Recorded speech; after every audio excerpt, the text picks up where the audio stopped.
Bwana Yesu asifiwe sana, watu wa Mungu. Ni mimi mtumishi wa Mungu Nabii JB Madai wa huduma ya uponyaji ulimwenguni. Siku ya leo tena Mungu amenipa nafasi hii nije nifasiri na wewe kwa habari ya ndoto moja inayohusu mtu anapoota anazama kwenye maji. Ndoto hii watu wengi wamekuwa kiota na hawajui nini maana yake. Unapoota ndoto ya kwamba unazama ndani ya maji au kitu chako kizuri kinazama ndani ya maji, wengine wanaota anaona pete yake ya ndoa inazama ndani ya maji, mwingine anaona mtoto anazama, mwingine ni nyumba yake ndio inazama kwenye maji, mwingine ni gari na mwingine ni yeye mwenyewe.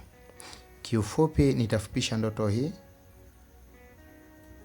Ni kweli unapoota unazama ni ndoto inaashiria hatari katika ulimwengu wako wa roho, lakini na ulimwengu wako wa mwili.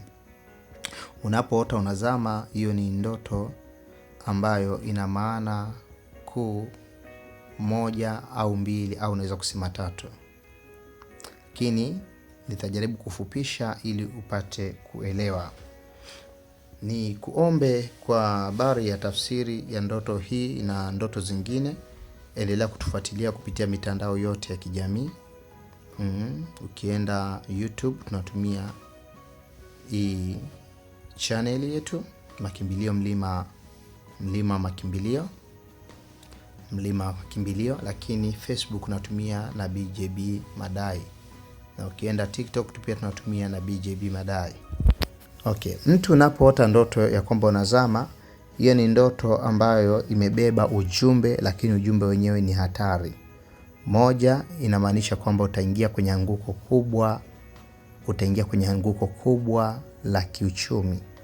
Kama uko na biashara, kama uko na kazi, hiyo kazi unaweza kushangaa ukapoteza, au nafasi fulani ulionayo unaweza kuipoteza. Lakini pia kama uko na biashara, tegemea anguko kubwa la hiyo biashara itakalopelekea biashara kufa. Na kama unaota ni pete yako ya ndoa au mume wako au mke wako anazama ndani ya maji, na imebeba ishara kwamba hiyo ndoa inaelekea kufa. Lakini unapoota unaona ni nyumba yako ndio inazama, maana yake ni maisha yako kiujumla. Kwa hiyo ndoto yote utakayoota inahusiana na kuzama. Hiyo ndoto unapaswa uombe, maana yake kuna hatari iliyoko mbele yako itakayopelekea hasara, itakayoleta anguko, itakayopelekea kufa au kushindwa kwa maisha yako. Ukisoma ile kitabu cha Mathayo sura 14,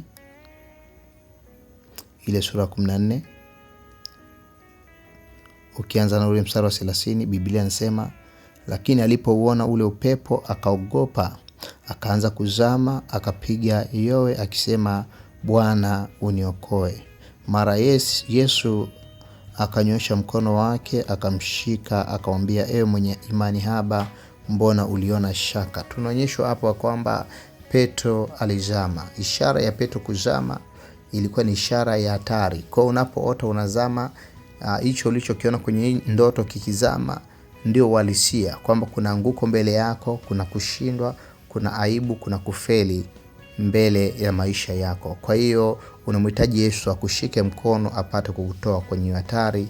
Unamhitaji mtu mwenye mafuta makubwa ya kiungu ndani yake akushike mkono akutoe kwenye hatari. Baba mmoja miaka ya nyuma aliwahi kuja kwenye huduma zangu za maombezi, akawa ananiambia, mtumishi wa Mungu, niko na kampuni kubwa, lakini ghafla nilishangaa ile kampuni imefilisika, na mpaka hapo naponiona ninahangaika, nina maisha ya kuungaunga, sielewi hata ni nini nifanye. Roho wa Bwana aliniongoza, nikamuuliza swali moja, kabla ya hiyo kampuni kufilisika ulikuwa unaota ndoto gani? Kati ya ndoto ambazo alieleza, ndoto moja hapa anasema ilijirudia ndani ya miaka 7. Ndani ya miaka 7 anaotaka ndoto moja ambayo imekuwa ikijirudia mara kwa mara. Anasema alikuwa anaona ni kitu kama meli inazama. Yeye alikuwa anaona kama meli inazama, lakini hiyo meli ilikuwa imebeba vitu vingi vya dhahabu, ni kama mzigo fulani wa kwake, ukao umezama kwenye ile meli, na ule mzigo kazama na ile meli kazama.